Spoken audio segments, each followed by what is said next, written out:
मन बहुत परेशान था। वैसे ही जिंदगी में कुछ अच्छा नहीं चल रहा है, ऊपर से यह बड़ी दुर्घटना। आज ऑफिस से आधे दिन की छुट्टी लेकर मुझे एक ज़रूरी काम करना था। जैसे तैसे ट्रैफिक से बचकर मैं यहाँ पहुँच ही गया। रास्ते भर बस यही सोचता रहा। पता नहीं क्यों मैं संकोच से घिरा हुआ था। जैसे ही मैं सीढ़ियों पर चढ़ने लगा, वैसे ही मेरा फ़ोन बज उठा। देखा तो पत्नी सीमा का फ़ोन था। हेलो। हाँ हेलो। तुम्हारी चाची का अभी फ़ोन आया था। पता है तुम्हारी माँ मेरी कितनी शिकायत करती है सबसे। अच्छा हुआ, अच्छा हुआ कि तुम्हारी चाची से मेरा संपर्क जुड़ा हुआ है। अब मैं भी ईंट का जवाब पत्थर से दूंगी। अरे सीमा, यह सब बताने के लिए मुझे तुमने फ़ोन किया? तुम्हें पता है ना मैं ऑफिस में हूँ, फिर भी तुम बाज नहीं आओगी। चलो रखता हूँ फ़ोन। हाँ हाँ, तुम्हें कब मेरा ख्याल रहा है। तुम क्या रखोगे मैं खुद रखती हूँ।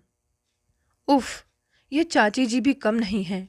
यहाँ की वहाँ करना उनकी पुरानी आदत है, तभी उनकी बहुएं भी परेशान हैं। खैर, सारी बातों को नज़रअंदाज कर मैं वार्ड में पहुँच गया। काफ़ी पूछने पर पता चला कि जिस आदमी को मैंने यहाँ भर्ती कल करवाया था, वह अब आईसीयू में है। रात को हालत ज़्यादा बिगड़ जाने के कारण उसे वहाँ शिफ्ट कर दिया गया था। थोड़ा सा ढूंढने पर मैंने उनकी धर्मपत्नी नीलिमा को एक कोने में मायूस गुमसुम बैठे देखा। मैं तेजी से नीलिमा के पास गया और उनका हाल चाल पूछा। नीलिमा पहले तो मुझे गैरों की तरह देखती रही, फिर याद आने पर मेरे साथ उठकर एक तरफ आकर फूट फूट कर रोने लगी। क्या हुआ? आपके पति ठीक तो है ना? मैं थोड़ा चिंतित हो गया। कुछ भी ठीक नहीं है। आपके जाने के बाद कई डॉक्टर आए, कई टेस्ट किए, फिर भी कमर से नीचे के हिस्से में कोई हरकत नहीं हो रही है। उन्हें रात को ही यहाँ शिफ्ट कर दिया गया था। बस तब से यहीं बैठी हूँ।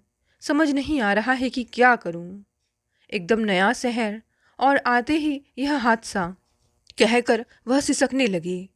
मेरी समझ में नहीं आ रहा था कि मैं क्या कहूँ। सबसे पहले मैंने कैंटीन से पानी और नाश्ता लाकर उन्हें दिया। लग रहा था जैसे रात से उन्होंने कुछ खाया नहीं है।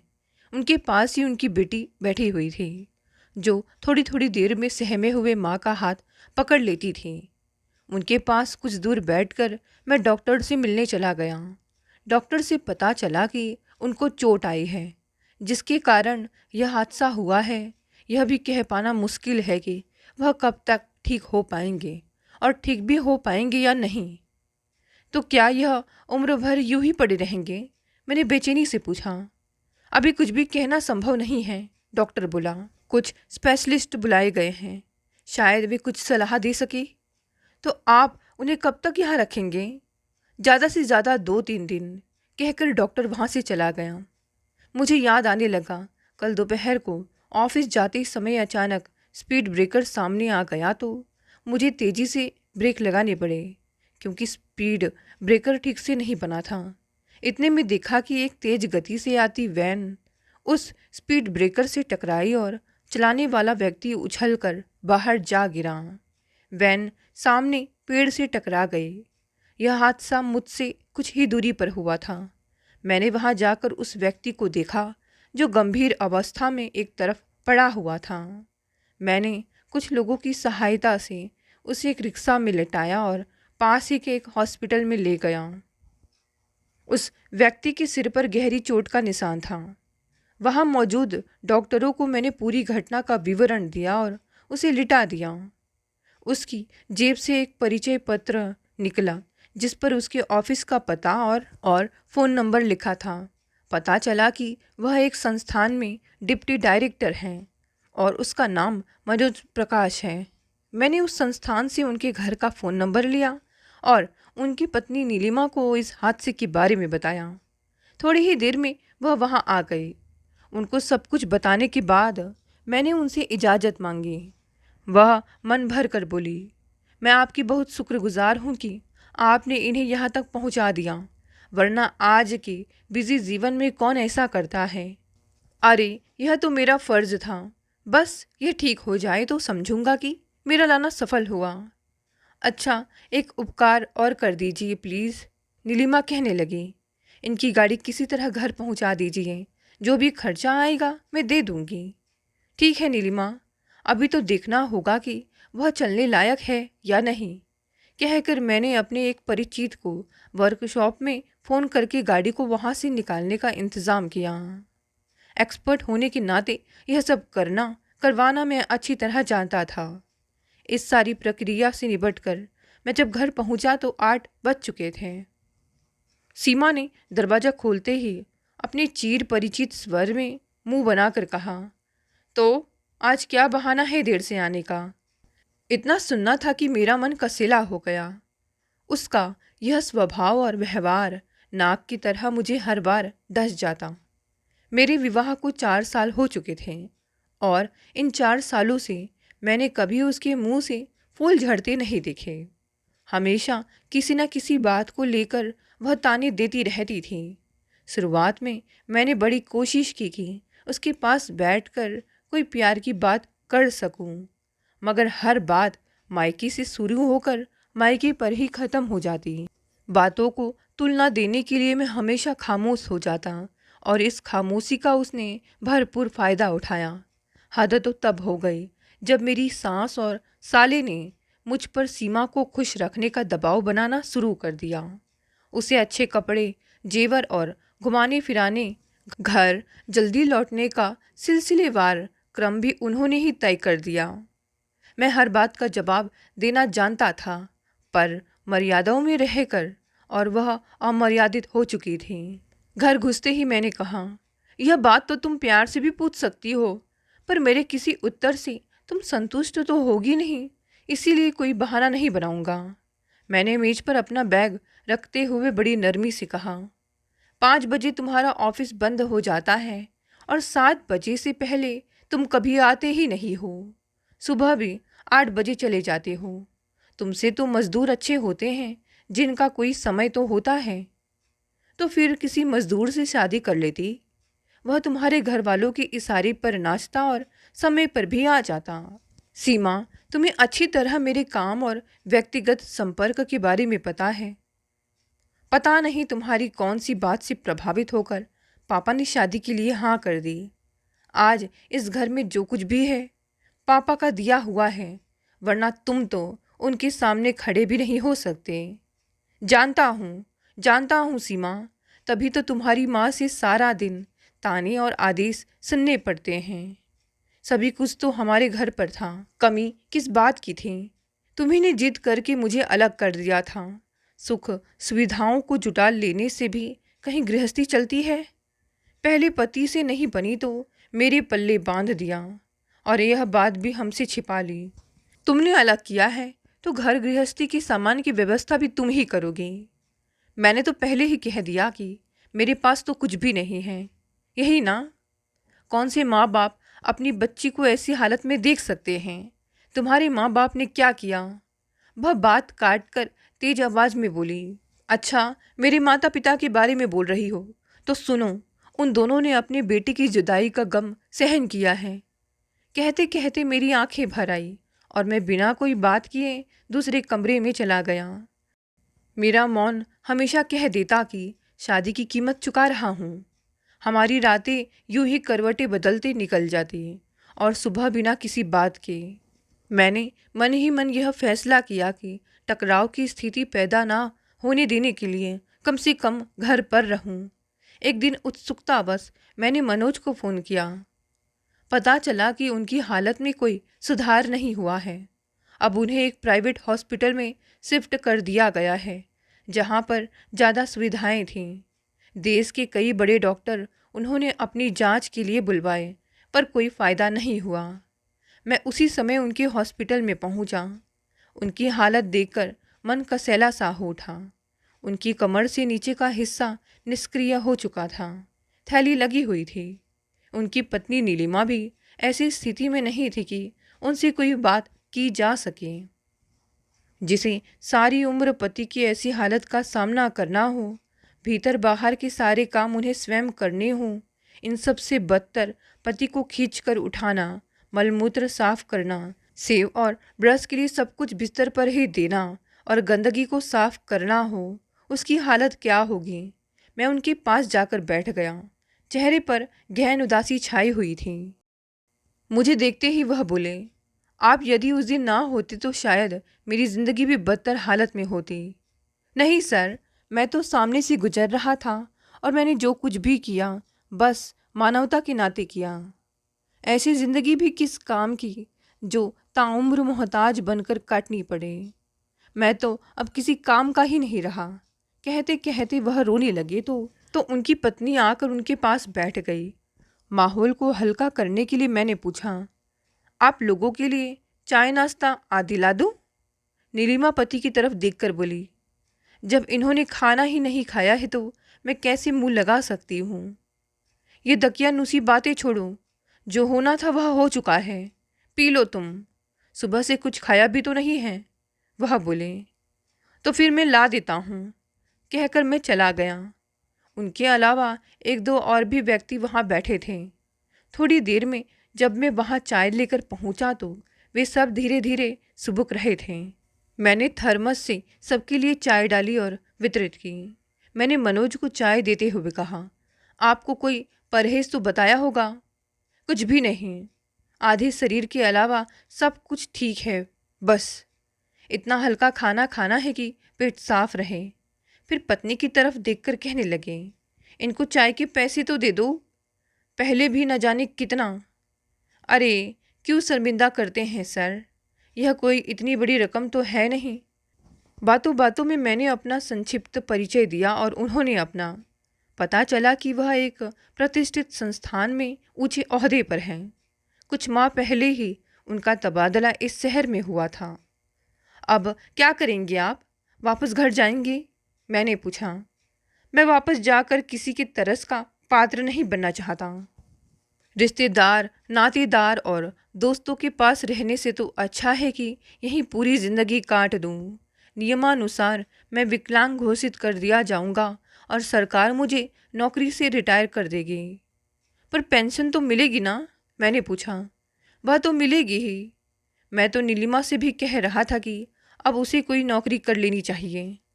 आपको यूँ अकेला छोड़कर? वह रुआसी सी होकर बोली, जो ठीक से करवट भी नहीं बदल सकता, हमेशा ही जिसे सहारे की ज़रूरत हो।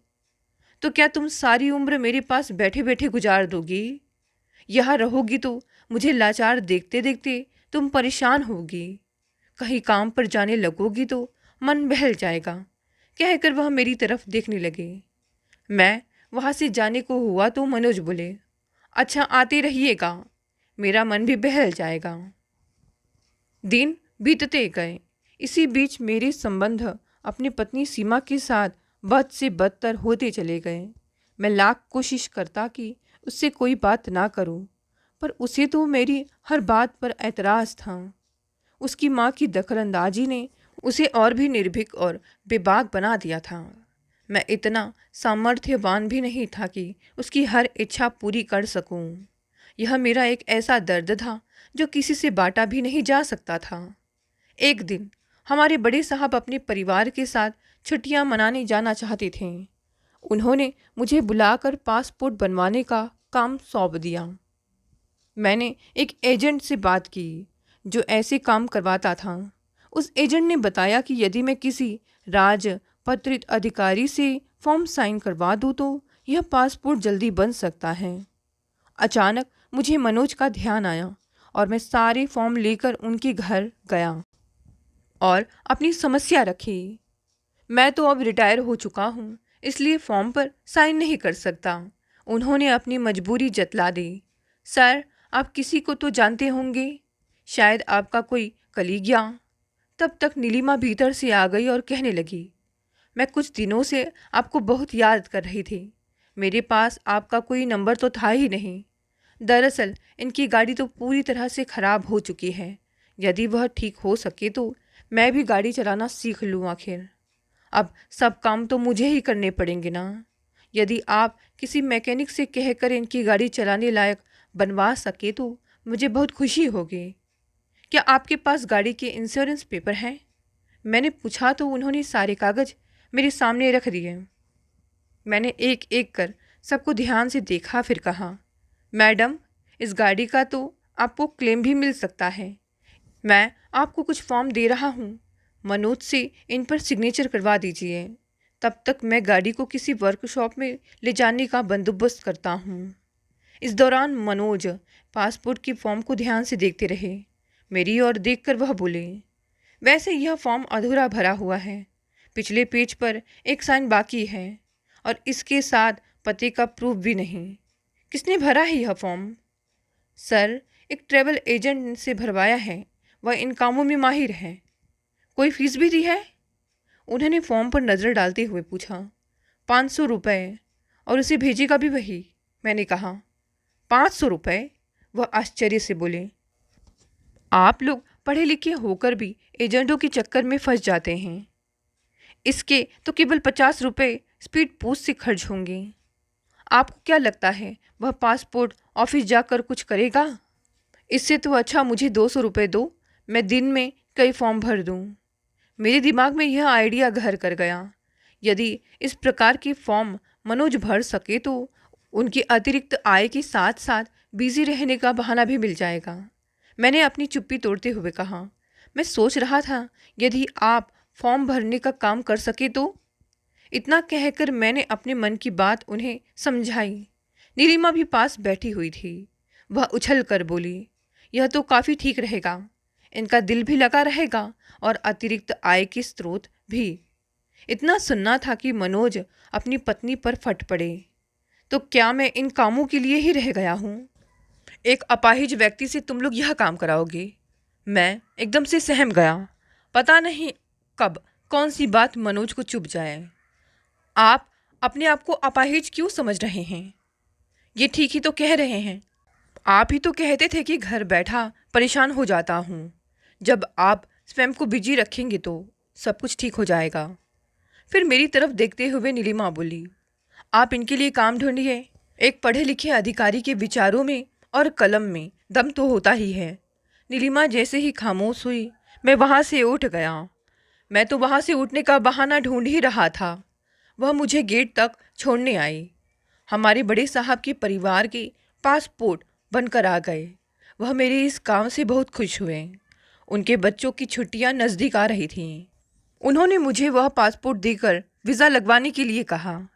मैं इस बारे में सिर्फ इतना जानता था कि वीज़ा लगवाने के लिए संबंधित दूतावास में व्यक्तिगत रूप से जाना पड़ता है। उनको तो मीटिंग से फुर्सत नहीं थी, इसीलिए अपनी कार देकर पत्नी और बच्चों को ले जाने को कहा। अगले दिन सुबह ही मैं उनकी पत्नी और उनकी बेटी को लेकर जाने लगा।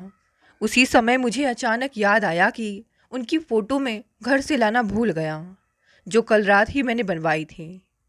मैं जैसे ही घर पहुंचा तो पत्नी सीमा ने पूछा, आप इतनी जल्दी कैसे आ गए? मुझ पर तरस आ गया क्या? मैं कुछ नहीं बोला और अपनी अलमारी से फ़ोटो निकाल कर चला गया। उत्सुकतावश वह भी मेरे पीछे पीछे बाहर आई।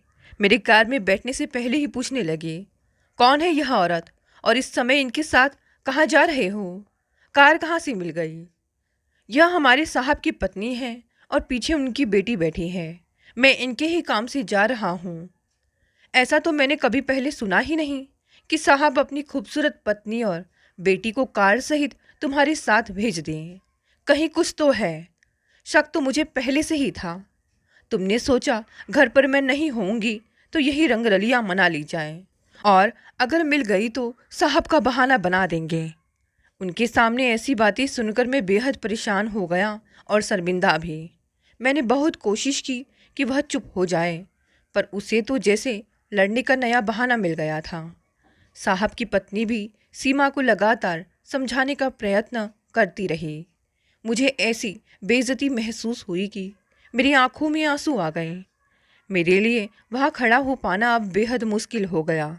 मैं जैसे ही कार में बैठा तो वह अपनी चिर परिचित तीखी आवाज़ में बोली, मैं अब इस घर में 1 मिनट भी नहीं रहूँगी। शाम को मैं जल्दी घर आ गया और जो होना चाहिए था वही हुआ। सीमा की माँ और भाई बैठे मेरा इंतज़ार कर रहे थे। मैं उन्हें इस समय वहाँ देखकर चौंक गया, पर खामोश रहा। अपने ऊपर लगाए गए आरोपों का विरोध करने की मुझ में अब हिम्मत नहीं थी, क्योंकि मेरे विरोध करने का मतलब उन तीनों की तीखी और आक्रामक आवाज़ से अपने ही मोहल्ले में जलील होना। मैं अपना हक लेना जानती हूँ और कभी यहाँ वापस नहीं लौटूंगी, कहकर वे तीनों वहाँ से चले गए। सारा सामान वे ले गई। स्त्री धन और सारा सामान उसके हिस्से आया और मानसिक पीड़ा मेरे हिस्से में।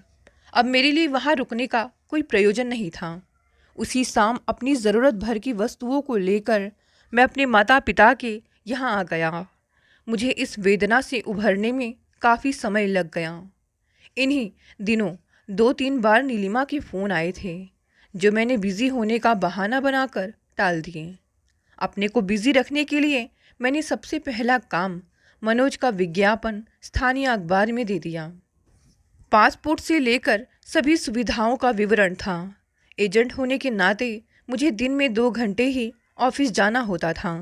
इस विज्ञापन के प्रकाशित होते ही मेरे पास आशाओं से अधिक फ़ोन आने लग गए। मैं बहुत उत्साहित था। लोग अपनी समस्याओं को सुनाते और मैं उससे संबंधित पेपर लेकर शाम को मनोज के पास पहुंच जाता। इस प्रकार हफ्ते में 2 बार जाकर अपना काम सौंप कर पुराना काम ले आता। दिन बीतते गए। मैं जब भी घर पहुंचता, नीलिमा अपनी कई बातें मुझसे कहती, अपना कोई ना कोई काम मुझे देती रहती। शाम को कई बार ऐसा संयोग होता कि वह रास्ते में ही मुझसे मिल जाती और मेरे साथ ही घर आती। कभी कभी उनका कोई ऐसा काम फंस जाता जो वह नहीं कर सकती, तो उसे मुझे ही करना पड़ता था। एक दिन दोपहर को मुझे किसी ज़रूरी काम से मनोज के घर जाना पड़ा। मैंने देखा वह सब कागज़ फैलाकर अपना काम करने में बिजी थे। मुझे बड़ी खुशी हुई कि शायद उनकी जीवन के प्रति नकारात्मक सोच में बदलाव हो गया है। नीलिमा पास ही बैठी उन्हें पेन पकड़ा रही थी। मेरे वहाँ पहुँचते ही वह हंसकर बोली, जानते हो, इन दिनों यह बहुत खुश रहते हैं, मुझे तो पूछते भी नहीं। तुम ऐसा मौका ही कहाँ देती हो? बस सवेरे उठकर तैयार हो जाती हो और चल देती हो। दोपहर तक स्कूल में, फिर शाम को बाहर घूमने चली जाती हो। यह तो आप भी अच्छी तरह जानते हैं कि कितना काम हो जाता है।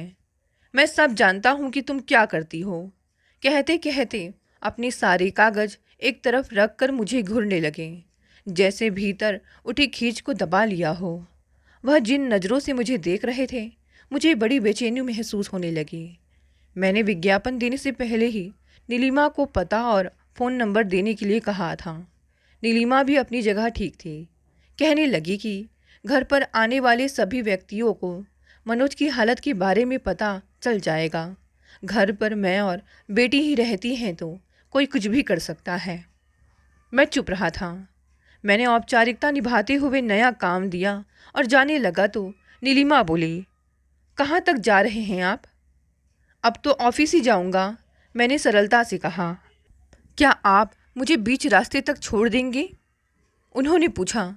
मैं इनकार नहीं कर सका। मनोज टीवी पर मैच देखने में बिजी हो गए। नीलिमा तैयार होकर आई और अपना बैग उठाकर बोली, मैं सहेली के घर जा रही हूँ, उसके बेटे का जन्मदिन है। आपका उस तरफ का कोई काम हो तो? जाओ जाओ, तुम्हें तो बस घूमने का बहाना चाहिए।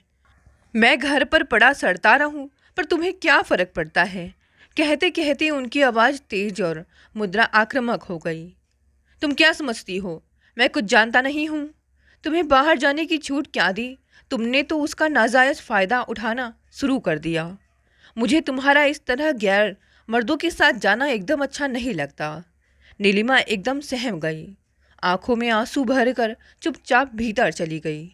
मनोज का ऐसा रौद्र रूप मैंने कभी नहीं देखा था। अचानक वातावरण में भयानक सन्नाटा पसर गया। मैं पाषाण बना चुपचाप वहीं बैठा रहा। नारी शायद हर संबंधों को सीमाओं में रहकर निभा लेती है, पर पुरुष इतना सहज और सरल नहीं होता। शक की दवा तो हकीम लुकमान के पास भी नहीं थी। डर कहीं मेरे भीतर भी बैठ गया था। मौका देखकर मैंने कहा, सर, अब रोज रोज मेरा आना संभव नहीं है और अब तो आप भी सभी कामों को अच्छी तरह समझ गए हैं। फिर बहुत जल्दी मेरा तबादला भी होने वाला है। आगे से सभी लोगों को मैं आपके पास ही भेज दिया करूँगा। वह मुझे अजीब सी नज़रों से देखने लगे, पर कहा कुछ नहीं। वहाँ से उठते उठते ही मैंने कहा, साहब, मेरा कहा सुना माफ़ करना। मुझसे जो बन पड़ा मैंने किया। मैं दबे पांव वहाँ से निकल जाना चाहता था। गेट खोलकर जैसे ही स्कूटर स्टार्ट किया, नीलिमा धीरे से दूसरे कमरे से निकलकर मेरे पास आई और बेहद कोमल स्वर में बोली, आपने हमारे लिए जो कुछ भी किया है उसका एहसान तो नहीं चुका सकती, पर भूलूंगी भी नहीं। मनोज की बातों का बुरा मत मानना। कहते कहते वह अपराधी मुद्रा में तब तक खड़ी रही जब तक मैं चला नहीं गया। मैं भारी मन और उदास चेहरे से वहाँ से चला गया। सच, अपने हिस्से की पीड़ा तो स्वयं को ही भोगनी पड़ती है। झूठे आश्वासनों के अलावा हम कुछ नहीं दे सकते। कोई किसी की पीड़ा को बांट भी नहीं सकता। उसके बाद मैं उसके घर पर कभी नहीं गया। यह जीवन का एक ऐसा यथार्थ था जिसे मैं नज़रअंदाज नहीं कर सकता, और मेरी ज़िंदगी का भी यही हाल था। दोस्तों, ये कहानी यही समाप्त हो गई। कहानी पसंद आई तो इसे लाइक और शेयर करें। आशा है कि हम सबका दिन खुशियों से भरा रहे। इसी आशा के साथ मिलते हैं कल एक नई कहानी से। आपका बहुत बहुत धन्यवाद।